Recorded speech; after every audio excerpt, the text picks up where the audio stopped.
दोस्तों एक बार फिर से हम आपके लिए bank of Baroda pure recruitment 2025 apply online form fill up process की अपडेट लेके आ चुके हैं। कैसे आप ऑफिस असिस्टेंट पियोन के लिए 500 वैकेंसीज के लिए अपना फॉर्म अप्लाई कर सकते हो। कंप्लीट जानकारी आपको इस वीडियो में दी जाएगी। लास्ट डेट की न्यू अपडेट है, केवल 3 दिन शेष रह गए हैं। आप जल्द से जल्द अपना फॉर्म अप्लाई कर ले, कहीं मौका हाथ से छूट न जाए। ऑनलाइन आवेदन करते समय आपको कोई भी ऐसी गलती या फिर मिस्टेक नहीं करनी होगी जिसको करने से आपके एप्लीकेशन फॉर्म रिजेक्ट हो सकते हैं। और आवेदन करते समय आपको कुछ महत्वपूर्ण बातों का भी ध्यान रखना होगा, तभी आपके फॉर्म सक्सेसफुली सबमिट किए जाएंगे।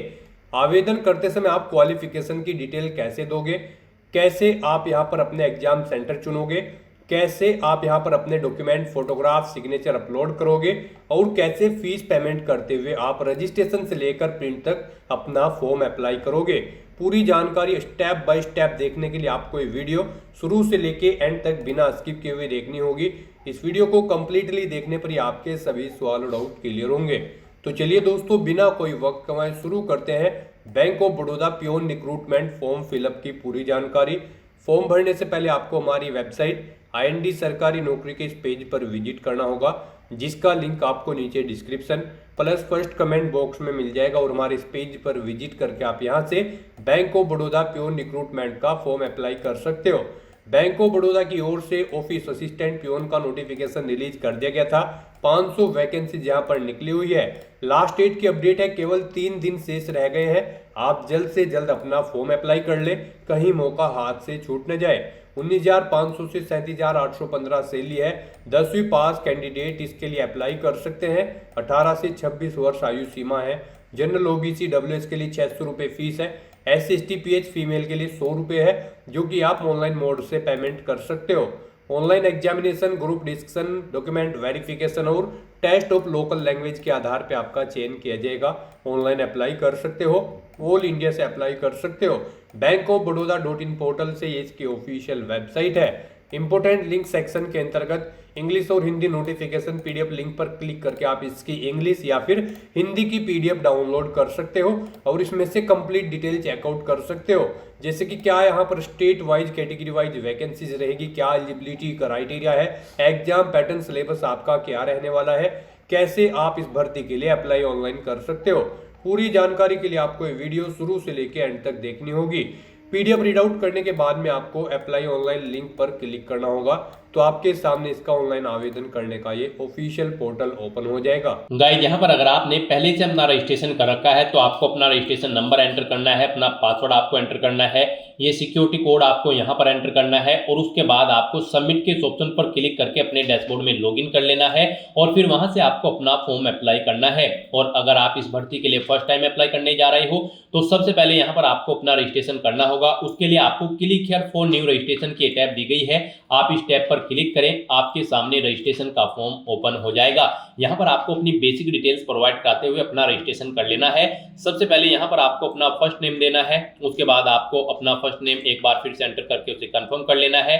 उसके बाद आप अपना मिडिल नेम दे, लास्ट नेम यहाँ पर एंटर करें और इन्हें भी 2 बार एंटर करके आप कंफर्म कर ले। नहीं है आपका मिडिल नेम, लास्ट नेम, तो आप इन कॉलम्स को खाली छोड़ दें।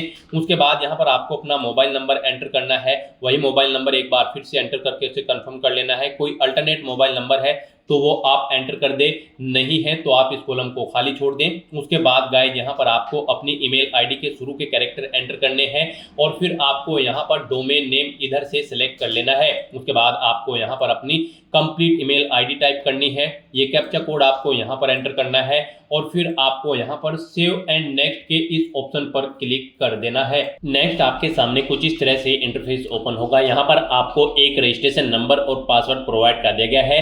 वो रजिस्ट्रेशन नंबर और पासवर्ड आपके रजिस्टर्ड मोबाइल नंबर और ईमेल आईडी पर भी सबमिट किए गए हैं। आपको उन्हें केयरफुली नोट डाउन करके रख लेना है फ्यूचर यूज के लिए। और यहाँ पर अब आपको अपना फोटो अपलोड करना है, लाइव फोटो कैप्चर करना है और अपने सिग्नेचर आपको यहाँ पर अपलोड करने हैं। इनके लिए आपको गाइडलाइन दी गई है। आप यहाँ पर guideline for scanning the photograph and signature के इस लिंक पर क्लिक करें, आपके सामने ये PDF ओपन होगी। यहाँ पर आपका जो फोटो होगा वो 4.5 सेंटीमीटर इंटू 3.5 सेंटीमीटर में होना चाहिए और उसका साइज 20 KB से 50 50 KB के बीच में होना चाहिए। सिग्नेचर भी आपके 10 KB से 20 KB के बीच में होने चाहिए। डायमेंशन आपके सिग्नेचर की 140x60 पिक्सल में होनी चाहिए और ये डॉक्यूमेंट आपके JPG या फिर JPEG फॉर्मेट में होने चाहिए। तो यहाँ पर आपको चूज फाइल बटन पर क्लिक करना है, फाइल को सिलेक्ट करना है और अपना रिसेंट पासपोर्ट साइज फोटो यहाँ पर आपको अपलोड कर देना है। फिर आपको अपना फोटो कैप्चर करना है। यहाँ पर आप कैप्चर फोटो के इस ऑप्शन पर क्लिक करें और अपने वेब कैमरा या फिर मोबाइल फोन से अपना लाइव फोटो कैप्चर करके उसे यहाँ पर आप सेव कर दें। और गाइस यहाँ पर आप अपना फोटो स्कैन करके भी यहाँ पर कैप्चर कर सकते हो। आपको यहाँ पर क्लिक हियर टू स्कैन के इस ऑप्शन पर क्लिक करना है। ये बार कोड आपको शो होगा, आप इसे अपने मोबाइल से या फिर किसी और अन्य ऐप से स्कैन करें और अपना फोटो यहाँ पर लाइव कैप्चर कर दें। उसके बाद यहाँ पर आपको अपने सिग्नेचर अपलोड करने हैं। सिग्नेचर के लिए भी आपको यहाँ पर चूज फाइल के इस ऑप्शन पर क्लिक करना है, फाइल को सिलेक्ट करना है और अपना सिग्नेचर आपको यहाँ पर अपलोड कर देना है।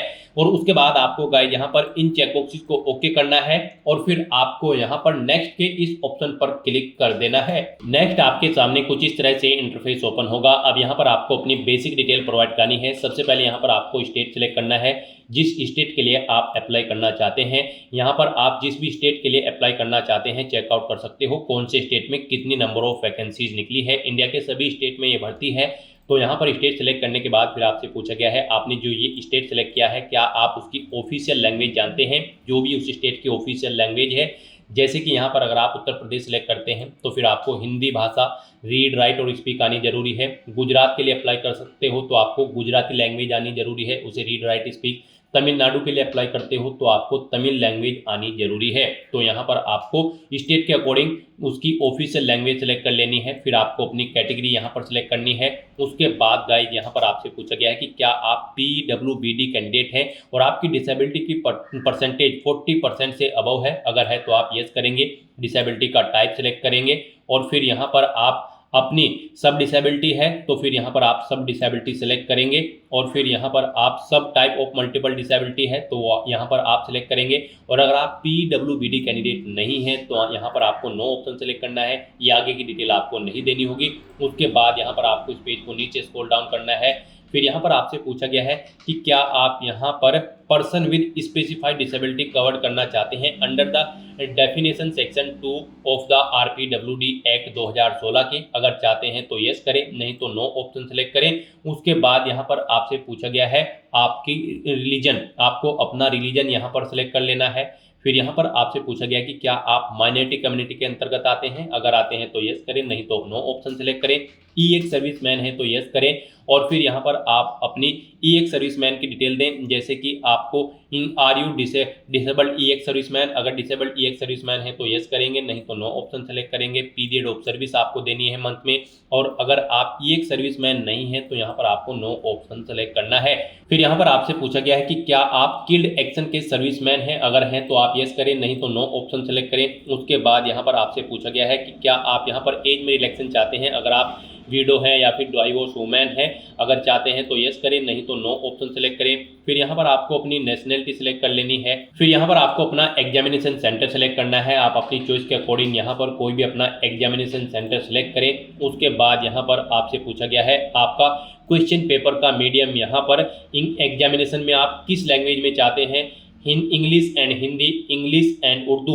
आपके स्टेट की लोकल लैंग्वेज के अकॉर्डिंग यहाँ पर आपके एग्जाम पेपर का मीडियम के ऑप्शन आपको शो कर दी जाएंगे। आप अपनी चॉइस के अकॉर्डिंग यहाँ पर अपने एग्जाम पेपर का मीडियम सेलेक्ट करें। उसके बाद यहाँ पर आपको अपनी डेट ऑफ बर्थ सेलेक्ट करनी है, पहले डे फिर मंथ फिर ईयर। उसके बाद आपको अपना जेंडर देना है, मेल फीमेल या फिर अदर। फिर यहाँ पर आपसे पूछा गया है कि क्या आपकी जुड़वा भाई बहन हैं। अगर हैं तो आप यस करें, उनका नाम दें, उनका जेंडर सेलेक्ट करें, नहीं है तो नो ऑप्शन सेलेक्ट करें। अपना मैरिटल स्टेटस आप बताएं, आप मैरिड हो या फिर अनमैरिड। उसके बाद यहाँ पर आपको अपने फादर का नाम एंटर करना है, मदर का नाम एंटर करना है। अपना कोरोस्पोंडेंस एड्रेस यहाँ पर आपको देना है। फिर आपको यहाँ पर अपना परमानेंट एड्रेस एंटर करना है। और अगर आपका परमानेंट एड्रेस आपके कोरोस्पोंडेंस एड्रेस के अकॉर्डिंग सेम है तो यहाँ पर आप same as address for correspondence आप इस चेकबॉक्स को ओके कर दें। ऑटोमेटिकली आपका परमानेंट एड्रेस यहाँ पर आपके कोरोस्पोंडेंस एड्रेस के अकॉर्डिंग सेम फिल हो जाएगा। और अगर आप मैरिड हो तो यहाँ पर आपको सपोज नेम में अपने फादर या वाइफ का नाम एंटर कर देना होगा। उसके बाद यहाँ पर आपको अपना GST इनवॉइसिंग एड्रेस सेलेक्ट करना है, आप किस एड्रेस पर कम्युनिकेट करना चाहते हैं। फिर यहाँ पर आपको आपकी कैटेगरी के अकॉर्डिंग एप्लीकेशन एप्लीकेशन फीस का अमाउंट शो कर दिया जाएगा। इस तरह से अपनी सभी डिटेल्स फिल करने के बाद फिर आपको वैलिडेट योर डिटेल के इस ऑप्शन पर क्लिक करना है, अपनी सभी डिटेल्स को वैलिडेट कर लेना है और उसके बाद गाइज आपको सेव एंड नेक्स्ट के इस ऑप्शन पर क्लिक कर देना है। नेक्स्ट यहाँ पर आपको अपनी क्वालिफिकेशन, एक्सपीरियंस और लैंग्वेज की डिटेल प्रोवाइड करनी है। गाइज यहाँ पर इस भर्ती में पार्टिसिपेट करने के लिए, जी हाँ दोस्तों, ऑफिस असिस्टेंट पियोन की इस पोस्ट पर अप्लाई करने के लिए आपका 10वीं क्लास पास आउट होना जरूरी है किसी वेल रिकॉग्नाइज्ड बोर्ड या फिर स्कूल से। प्लस आप जिस स्टेट के लिए अप्लाई कर रहे हैं उसकी लोकल लैंग्वेज यहाँ पर आपको रीड, राइट और स्पीक करनी जरूरी है, आनी जरूरी है। तो यहाँ पर आपका 10वीं क्लास केवल पास आउट होना जरूरी है या उससे ऊपर आपकी क्वालिफिकेशन है, तब भी आप अप्लाई कर सकते हो। तो सबसे पहले यहाँ पर आपको अपनी 10वीं क्लास की डिटेल प्रोवाइड करनी है। यहाँ पर आपको अपनी पासिंग डेट देनी है, कब आपने अपनी 10वीं क्लास पास आउट की है। पहले डे सेलेक्ट करें, फिर मंथ, फिर ईयर, फिर कितने % मार्क्स आपने ऑब्टेन किए हैं वो यहाँ पर आप एंटर करें। कौन सी क्लास है, फर्स्ट, सेकंड या फिर पास आउट है, आप अपने अकॉर्डिंग ऑप्शन सेलेक्ट करें। फिर अगर आपने 12वीं क्लास पास आउट कर रखी है तो उसकी डिटेल भी आप सेम ऐसे ही प्रोवाइड करा सकते हैं। आपने ग्रेजुएशन या फिर कोई अन्य क्वालिफिकेशन कर रखी है तो उसकी डिटेल भी आप सेम ऐसे ही प्रोवाइड करा सकते हैं। फिर यहाँ पर आपसे पूछा गया है आप जिस भी स्टेट के लिए अप्लाई करने जा रहे हैं क्या उसकी लोकल लैंग्वेज आप रीड, राइट और स्पीक करना जानते हैं। तो यहाँ पर आपको येस ऑप्शन सेलेक्ट करना है, अदरवाइज आप एलिजिबल नहीं होंगे इस भर्ती में पार्टिसिपेट करने के लिए। उसके बाद यहाँ पर आपको अपने एक्सपीरियंस की डिटेल प्रोवाइड करनी है। अगर आपको एक्सपीरियंस है, नहीं है तो आप इस सेक्शन को खाली छोड़ सकते हैं। अगर आपको एक्सपीरियंस है तो यहाँ पर आपको सबसे पहले अपना नाम देना है, डेजिग्नेशन यानी कि पोस्ट देनी है, जिस पोस्ट पर आप कार्यरत थे, कब से कब तक आप कार्यरत थे, वो डेट, मंथ और ईयर आप यहाँ पर सिलेक्ट करें। इनके अकॉर्डिंग फिर यहाँ पर आपकी ईयर ऑफ एक्सपीरियंस कैलकुलेट करके शो कर दी जाएंगे। नेचर ऑफ ड्यूटी यहाँ पर आप दे, जॉब छोड़ चुके हैं तो उसे छोड़ने का कारण यहाँ पर दे। और अगर आपको एक से ज़्यादा जगह वर्किंग एक्सपीरियंस है तो यहाँ पर आप ऐड मोर के इस ऑप्शन पर क्लिक करें। सेम ऐसी ही एक और रो यहाँ पर ऐड हो जाएगी और उसमें भी आप अपने एक्सपीरियंस की डिटेल प्रोवाइड कर सकते हैं। उसके बाद यहाँ पर आपसे पूछा गया है कि क्या आप प्री एग्जाम ट्रेनिंग लेने के इच्छुक हैं, अगर हैं तो यस करें, नहीं तो नो ऑप्शन सेलेक्ट करें। उसके बाद यहाँ पर आपको अपनी लैंग्वेजेस की डिटेल देनी है। यहाँ पर आपको हिंदी लैंग्वेज आनी मस्ट है, तो यहाँ पर कम से कम हिंदी लैंग्वेज तो आपको सभी स्टेट के लिए आनी मस्ट है। हिंदी यहाँ पर आपको रीड, राइट और स्पीक आनी जरूरी है। फिर उसके बाद आप जिस भी स्टेट के लिए अप्लाई करने जा रहे हैं उसकी लोकल लैंग्वेज की डिटेल यहाँ पर आपको देनी है, या फिर उसके अलावा आप जो भी लैंग्वेज जानते हैं उसकी डिटेल यहाँ पर आपको प्रोवाइड कर देनी है। आप उसे रीड, राइट, स्पीक करना जानते हैं या फिर नहीं। इस तरह से अपनी ये डिटेल प्रोवाइड करने के बाद फिर आपको वैलिडेट योर डिटेल के ऑप्शन पर क्लिक करके अपनी डिटेल वैलिडेट कर लेनी है और उसके बाद आपको यहाँ पर सेव एंड नेक्स्ट के इस ऑप्शन पर क्लिक कर देना है। नेक्स्ट आपके सामने कुछ इस तरह से इंटरफेस ओपन होगा। आपने पीछे जो डिटेल्स प्रोवाइड कराई हैं उनका पूरा प्रीव्यू यहाँ पर आपको शो कर दिया गया है। आपको इस पेज को नीचे स्क्रॉल डाउन करना है, इस चेकबॉक्स को ओके करना है और उसके बाद गाइस यहाँ पर आपको कंप्लीट रजिस्ट्रेशन के इस ऑप्शन पर क्लिक कर देना है। नेक्स्ट यहाँ पर आपको अपने डॉक्यूमेंट अपलोड करने हैं। यहाँ पर आपको डेट ऑफ बर्थ में अपनी 10वीं क्लास की मार्कशीट की PDF अपलोड करनी है। फिर आपको अपने एजुकेशनल सर्टिफिकेट्स की PDF यहाँ पर आपको अपलोड करनी है। यहाँ पर आपकी मार्कशीट, सर्टिफिकेट होने चाहिए एजुकेशनल सर्टिफिकेट में अपनी 10वीं की, और यहाँ पर उसके अलावा भी अगर आपके पास कोई एजुकेशनल सर्टिफिकेट्स हैं आपको उन्हें एक ही PDF में सेटअप करना है और फिर यहाँ पर आपको वो PDF अपलोड करनी है। आपको अपनी कास्ट या कैटेगरी सर्टिफिकेट देना है। अगर आप रिजर्व कैटेगरी से बिलोंग करते हो तो यहाँ पर आपको ये डॉक्यूमेंट PDF फॉर्मेट में अपलोड करने हैं। इनके लिए आपको गाइडलाइन दी गई है। आप गाइडलाइन फॉर डॉक्यूमेंट अपलोड के इस लिंक पर क्लिक करें। उसके बाद आपके सामने ये PDF ओपन होगी। यहाँ पर आपकी जो ये PDF होंगी उनका साइज 500 KB से कम होना चाहिए। तो यहाँ पर आपको चूज फाइल बटन पर क्लिक करना है, फाइल को सेलेक्ट कर लेना है और 1 बाय 1 करके अपने इन डॉक्यूमेंट को यहाँ पर अपलोड कर देना है। उसके बाद आपको ये कैप्चा कोड यहाँ पर एंटर करना है और फिर गाइज आपको सेव एंड नेक्स्ट के ऑप्शन पर क्लिक कर देना है। नेक्स्ट आपके सामने कुछ इस तरह से इंटरफेस ओपन होगा। अब यहाँ पर आपको आपकी कैटेगरी के अकॉर्डिंग आपका फीस का अमाउंट शो कर दिया गया है। यहाँ पर अब आपको अपना फीस पेमेंट करना है। गाइज यहाँ पर जनरल OBC EWS के लिए 600 रुपये फीस है। SC ST PH दिव्यांग और फीमेल कैंडिडेट के लिए मात्र 100 रुपये फीस है जो आपको यहाँ पर जमा करानी होगी, प्लस GST चार्जेज भी हैं। तो यहाँ पर आने के बाद आप अगर चाहते हैं अपने एप्लीकेशन फॉर्म का प्रिंट आउट लेना तो उसके लिए आप एप्लीकेशन प्रिंट के ऑप्शन पर क्लिक करके अपने एप्लीकेशन फॉर्म का एक प्रिंट आउट भी ले सकते हैं। और यहाँ पर बस अब आपको ये कैप्चा कोड इस बॉक्स में एंटर करना है और फिर आपको सबमिट के ऑप्शन पर क्लिक कर देना है। उसके बाद यहाँ पर आपको फीस पेमेंट के इस इंटरफेस पर रिडायरेक्ट कर दिया जाएगा। यहाँ पर आप debit card, credit card, net banking, wallet, cash card, QR या फिर UPI के माध्यम से अपना फीस पेमेंट कर सकते हो। UPI आपके लिए बेस्ट ऑप्शन रहेगा। आप UPI के ऑप्शन पर क्लिक करें, मेक पेमेंट के ऑप्शन पर क्लिक करें, उसके बाद आप प्रोसीड विद पेमेंट के ऑप्शन पर क्लिक करें। फिर आपके सामने कुछ इस तरह से इंटरफेस ओपन होगा। यहाँ पर अगर आप अपनी यूपीआई आईडी जानते हैं तो उसे यहाँ पर आप एंटर करें और फिर आप मेक पेमेंट के ऑप्शन पर क्लिक करके अपना फीस पेमेंट कर दें। और गाइस, अगर आप यहाँ पर क्यूआर कोड के थ्रू फीस पेमेंट करना चाहते हैं तो फिर आप यहाँ पर क्लिक हियर टू स्कैन के ऑप्शन पर क्लिक करें। ये क्यूआर कोड अपने यूपीआई से स्कैन करें और अपना फीस पेमेंट कर दें। सक्सेसफुली फीस पेमेंट करने के बाद आपका एप्लीकेशन फॉर्म सबमिट हो जाएगा। उसके बाद आप अपने एप्लीकेशन फॉर्म का एक हार्ड कॉपी प्रिंट आउट ले लें फ्यूचर यूज के लिए, फ्यूचर रेफरेंस के लिए। तो दोस्तों, ऐसे आप bank of Baroda office assistant peon के 500 खाली पदों को भरने के लिए अपना फॉर्म अप्लाई कर सकते हो बिना कोई मिस्टेक किए हुए। आज की इस वीडियो में बस इतना ही। आई होप ये वीडियो आपको पसंद आई होगी। अगर पसंद आई हो तो इसे लाइक और शेयर करें। चैनल पर नए हो तो इसे सब्सक्राइब कर लें। Thanks for watching.